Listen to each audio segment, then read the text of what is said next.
رب اشرح لي صدري ويسر لي أمري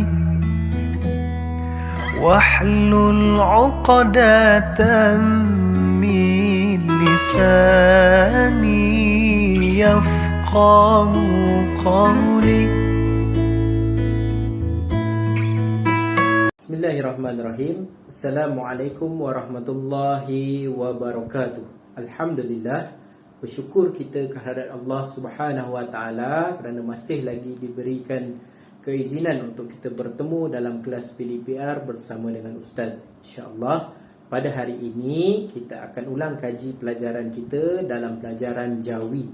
Okey, jadi kita hari ini akan berfokus berkenaan dengan suku kata yang terbuka dan suku kata tertutup. Okey, seperti mana yang semua sudah belajar dalam kelas-kelas yang lepas, dalam Jawi ada dua suku kata, iaitu yang pertama adalah suku kata yang terbuka, ni yang pertama ya, dan yang kedua adalah suku kata yang tertutup. Okey, jadi hari ini kita nak tengok beza di antara suku kata yang terbuka dan suku kata yang tertutup. Okey, jadi semua boleh lihat papan putih Ustaz. InsyaAllah Ustaz akan terangkan dengan lebih lanjut apa itu suku kata terbuka dan apa itu suku kata tertutup. Okey, kita tengok suku kata terbuka terlebih dahulu. Okey, yang pertama suku kata terbuka adalah perkataan yang berakhir dengan huruf vokal. Okey, vokal. Huruf vokal dalam Jawi ada 3 saja iaitu alif, waw dan ya. Okey, alif, waw dan ya. Dia tak akan berubah Dia tak akan berubah.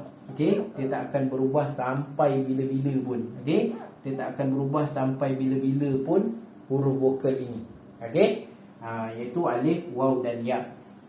Dan manakala untuk suku kata tertutup adalah perkataan yang berakhir dengan konsonan. Konsonan iaitu selain daripada alif, waw, ya, ba, ta, tha, ca, jim, ha, kho sampailah nya. Okey, ni semua ni berakhir dengan konsonan. Ni adalah huruf konsonan. Okey, beza ni alif, waw, ya, yang ini selain daripada alif, waw, ya, yang lain lah maksudnya. Jadi perkataan yang berakhir dengan huruf vokal dia adalah suku kata yang terbuka, dan perkataan yang berakhir dengan huruf konsonan dia adalah suku kata yang tertutup. Itu Ustaz tak nak kita keliru. Okey, Ustaz tak nak kamu keliru. Bila dapat satu perkataan kena tengok dulu. Okey, perkataan ke, suku kata ke, kena tengok dulu. Okey, akhir dia huruf apa. Kalau huruf vokal dia terbuka, kalau dia huruf konsonan dia adalah suku kata yang tertutup. Okey, jadi untuk memahami dengan lebih lanjut, Ustaz akan tunjukkan contoh perkataannya. Okey, untuk suku kata yang terbuka, Ustaz ambil contoh. Perkataannya adalah dada. Dada. Okey, dada ni berakhir dengan huruf alif, iaitu huruf vokal. Bila dia berakhir dengan huruf alif, iaitu huruf vokal, maka dia adalah perkataan suku kata yang terbuka. Manakala untuk suku kata yang tertutup pula, Ustaz ambil contoh perkataan bilik. Bilik. Okey, bilik ni dia berakhir dengan huruf qaf. Qaf dia adalah huruf konsonan. Okey, kat atas ni huruf qaf. Dia adalah huruf konsonan. Jadi apabila dia berakhir dengan huruf konsonan, dia adalah suku kata yang tertutup. Okey, jelas jadi itu perbezaan yang kita kena faham, yang kita kena tahu. Sebab nanti bila kita nak eja perkataan, okey, kita nak eja perkataan, sesuatu perkataan yang ada suku kata terbuka, yang ada suku kata tertutup, kita dah tahu. Okey, yang vokal suku kata terbuka, yang konsonan suku kata yang tertutup. Okey, jadi Ustaz akan tunjukkan contoh pada kamu dengan lebih jelas tentang suku kata yang terbuka dan suku kata yang tertutup.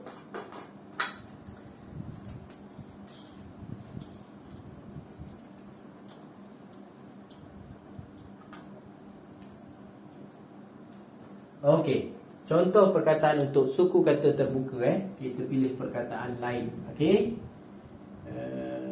Okey. Bunga. Okey, bunga. Perkataan bunga. Okey, perkataan bunga ini ada dua suku kata. Okey, Yang pertama, okey, yang pertama adalah bu.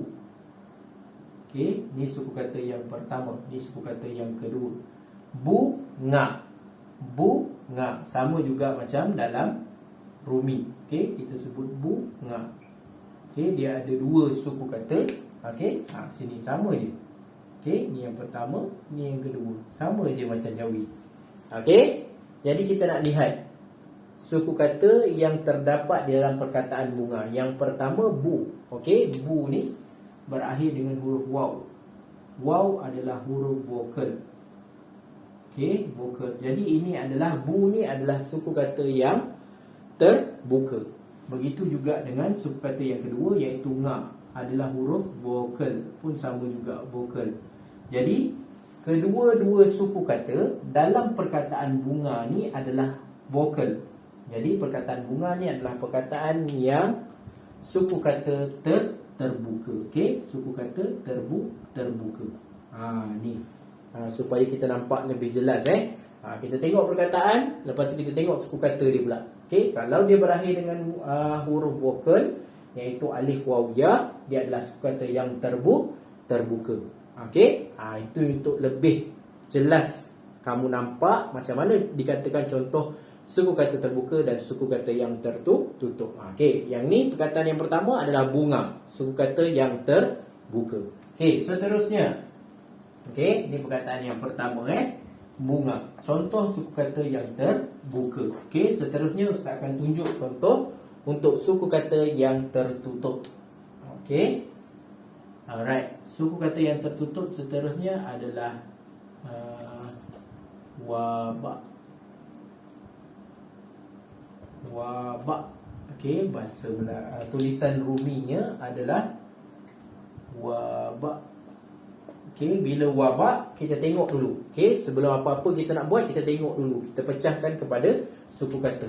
Suku kata yang pertama adalah wa, suku kata yang kedua adalah ba.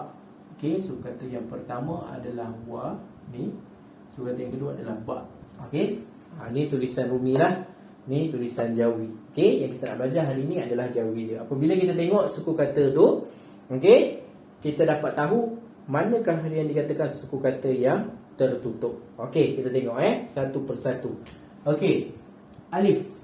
Okey, alif adalah huruf vokal. Okey, huruf vokal. Maksudnya suku kata yang pertama ni adalah suku kata yang terbuka sebab dia berakhir dengan vokal. Manakala suku kata yang kedua ni dia berakhir dengan qaf. Qaf adalah huruf konsonan. Okey, konsonan. Okey, konsonan adalah suku kata yang tertutup. Jadi perkataan wabak ini merupakan perkataan yang berakhir dengan huruf qaf. Qaf adalah konsonan. Okey, jadi suku kata, walaupun suku kata pertama dia adalah suku kata yang terbuka, tetapi suku kata kedua dia adalah suku kata yang tertutup sebab dia berakhir dengan huruf konsonan. Jadi perkataan wabak adalah perkataan suku kata yang tertutup. Okey, tertutup. Okey, sebab dia berakhir dengan huruf qaf ni. Okey, qaf ni adalah konsonan. Okey, faham jelas jadi itu perbezaan yang ketara. Okey, yang ketara yang ada dalam suku kata terbuka dan suku kata tertutup. Okey, perkataan itu berakhir dengan huruf apa? Kita kena tengok. Kalau alif waw ya macam perkataan bunga tadi adalah perkataan yang suku kata terbuka. Manakala perkataan wabak ni berakhir dengan huruf qaf, dia adalah suku kata yang tertutup. Jadi itu perbezaan yang jelas perbezaan yang jelas tentang suku kata terbuka dan suku kata tertutup. Okey. Jadi baiklah, pada hari ini Ustaz harap kamu dapat memahami tentang suku kata, apakah yang dikatakan suku kata terbuka, apakah yang dikatakan suku kata tertutup. Jadi Ustaz akan bagi latihan pada kamu selepas ini. Okey, kamu akan tentukan manakah perkataan yang suku kata terbuka, manakah perkataan yang suku kata tertutup. Okey. Jadi untuk hari ini itu sahaja pelajaran kita. InsyaAllah kita akan sambung lagi pada masa dan hari yang akan datang. Sekian. Assalamualaikum warahmatullahi wabarakatuh. Ya Allah, lapangkanlah dadaku, mudahkan urusanku, lancarkan lisanku dan Dengarkanlah ucapan